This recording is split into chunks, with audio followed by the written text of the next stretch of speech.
அத்தனை பேரும் அள்ளும்படி 6 முதல் 60% வரை ஆடி தள்ளுபடியுடன் சூப்பர் சரவணா ஸ்டோர்ஸ். ஆச்சி மசாலா எந்த சமையலும் ருசி தேடும் ரகசியம் 20 ரூபாய். 2M சினிமாஸ் டி பிக்சர்ஸ் தயாரிப்பில் தயால் பத்மநாபன் இயக்கத்தில் வெற்றி நடிக்கும் லட்சுமிகாந்தன் கொலை வழக்கு ஜூலை 10 முதல் திரையரங்குகளில். மதுரவாயல் பகுதியில் நீண்ட நாட்களாக இருந்த முன்விரோதம் காரணமாக எலக்ட்ரீஷியன் ஒருவரை வழிமறித்து கத்தியால் குத்தி கொலை முயற்சியில் ஈடுபட்ட கும்பலின் 10 பேர் மதுரவாயல் போலீசாரால் கைது செய்யப்பட்டுள்ளனர். தாக்குதலில் பயன்படுத்திய கத்தி மற்றும் இருசக்கர வாகனங்கள் பறிமுதல் செய்யப்பட்டன.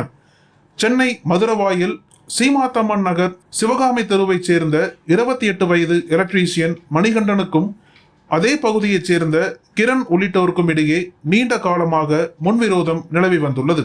கடந்த ஜூலை 8ஆம் தேதி இரவு மணிகண்டன் தனது நண்பர்களுடன் திடீர் நகரில் உள்ள தள்ளுவண்டி கடையில் சாப்பிட்டுக் கொண்டிருந்த போது 3 இருசக்கர வாகனங்களில் வந்த கிரண், சந்தோஷ், ஜானி, சூர்யா உள்ளிட்ட கும்பல் அவர்களுடன் தகராறில் ஈடுபட்டது. பின்னர் மரக்கட்டை மற்றும் கத்தியால் மணிகண்டனை தாக்கியது. அவர் அளித்த புகாரின் அடிப்படையில் மதுரவாயல் T4 போலீசார் கொலை முயற்சி வழக்கு பதிவு செய்தனர்.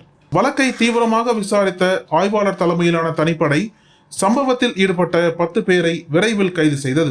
இவர்களிடமிருந்து ஒரு கத்தி மற்றும் 3 இருசக்கர வாகனங்கள் பறிமுதல் செய்யப்பட்டன. விசாரணையில் கைது செய்யப்பட்டவர்களில் பெரும்பாலானோர் மீது ஏற்கனவே பல்வேறு குற்ற வழக்குகள் நிலுவையில் இருப்பது தெரிய வந்துள்ளது. கைதான 10 பேரும் நீதிமன்றத்தில் ஆஜர்படுத்தப்பட்டு சிறையில் அடைக்கப்பட்டுள்ளனர். தலைமறைவாக உள்ள மற்ற சிலரை தேடும் பணியில் போலீசார் தீவிரமாக ஈடுபட்டுள்ளனர். மதுரவாயல் போலீசார் இந்த வழக்கில் விரைவான நடவடிக்கை எடுத்ததால் குற்றவாளிகள் உடனடியாக கைது செய்யப்பட்டனர். மதுரவாயல் பகுதியில் முன்விரோதம் காரணமாக தாக்குதல்கள் தொடர்வதை தடுக்க கண்காணிப்பு அதிகரிக்கப்பட்டுள்ளதாக தெரிவிக்கப்பட்டுள்ளது. அனல் பறக்கும் செய்திகளை அப்டேட் செய்து கொள்ள நக்கீரன் களத்தை இப்பவே சப்ஸ்கிரைப் பண்ணுங்க.